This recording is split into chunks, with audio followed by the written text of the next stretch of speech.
Have you ever thought about how a piece of software, just lines of code, could start acting like one of the most stable, most important assets in global finance? A government bond? It's a pretty wild idea, right? But it's an analogy that, once you really get it, tells you so much about where the world of digital assets is heading. So here's our game plan for this explainer. First, we're going to dig into the mechanics of proof of stake, how it all works under the hood. Then we'll build that bridge to the world of traditional bonds. After that, we'll compare the risks, which is where things get really interesting. We'll see how this is creating a brand new benchmark for the entire crypto economy. And finally, we'll explore where the whole analogy just breaks down and becomes something new. So, this is the big question, isn't it? Can a piece of computer code really do the job of a government bond? Well, the answer isn't a simple yes or no, and unpacking the why behind that reveals some absolutely incredible things about the future of finance. So let's dive right in. Okay, first things first. Before we can even touch the finance stuff, we've got to understand the technology. So what in the world is proof of stake? And how does it manage to keep a network worth hundreds of billions of dollars safe and secure? It's a really elegant system, and it's all built on economic incentives, skin in the game. Validators have to lock up their own money, their own ETH, as a kind of security deposit. Then they get chosen to add new batches of transactions to the ledger. If they play by the rules and do their job, fantastic. They get rewarded with new ETH. But if they try to cheat the system, their deposit gets slashed. That means it's gone, for good. It's security by literally putting your money where your mouth is. So what kind of skin in the game are we talking about here? Well, to be a direct solo validator, you need to stake 32 ETH. That is a serious capital commitment. And you got to remember, there are thousands and thousands of these validators. When you multiply it all out, you start to see this massive economic fortress that's securing the entire network. Okay, so we've got the mechanics down. Now let's get to the really juicy part, the analogy itself. How does the system of staking, rewards, and slashing start to look and feel like a financial tool we've known for centuries, the bond? The most direct connection is this. Both of these assets generate yield for you. With U.S. Treasury bond, the government literally pays you interest. With staked ETH, the network itself pays you. Now, that payment comes from a few places. Some newly created ETH, a cut of the transaction fees users pay, and this thing called MEV, which is basically the profit you can make from strategically ordering transactions.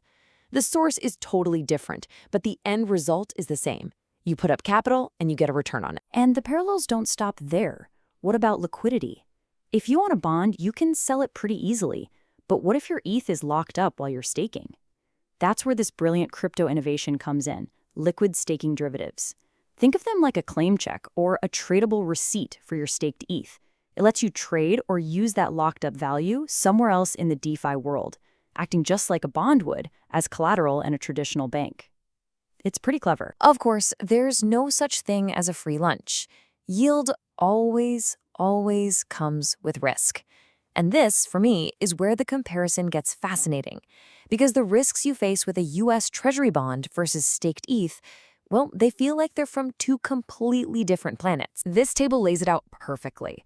With a Treasury bond, your biggest, though incredibly small fear, is that the U.S. government might one day be unable to pay its debts. That's sovereign risk. With staked ETH, the risk is all technical. It's a bug in the code, a sophisticated network attack, or you, as a validator, messing up and getting your stakes slashed. Both also face inflation risk, but one comes from a central bank's policy, and the other comes from the protocol's own rules about creating and burning ETH.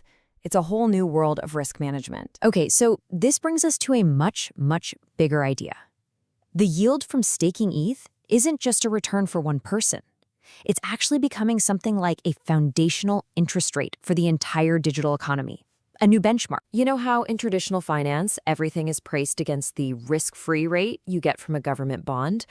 Well, in the world of crypto, the ETH staking yield is starting to play that exact same role. If you're building a new DeFi lending protocol, you have to offer a better return than what people can get from just staking ETH. Why would anyone take on your extra risk for less reward?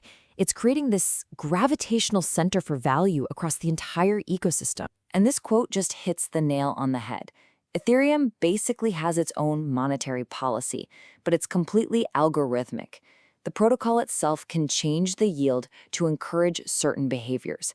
If the network needs more security, it can automatically make staking more profitable to attract more capital. It's like having a central bank that runs entirely on code, no humans required. So the parallels are powerful. They help us understand what's going on. But honestly, the most mind-blowing part is where the analogy just completely breaks down.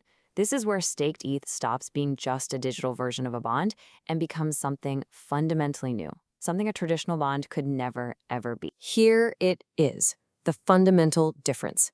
A bond is a passive asset. It just sits there and pays you interest. Staked ETH, on the other hand, is an active and programmable building block. Because it's native to the internet, you can weave it directly into other apps. This unlocks incredible new ideas, like restaking, where you can use the same locked-up capital to secure multiple different services at the same time, earning multiple different yields. It's not just a passive store of value anymore.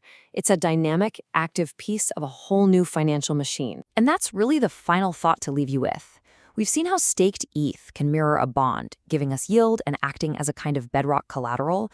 But the real magic happens when you make that asset programmable.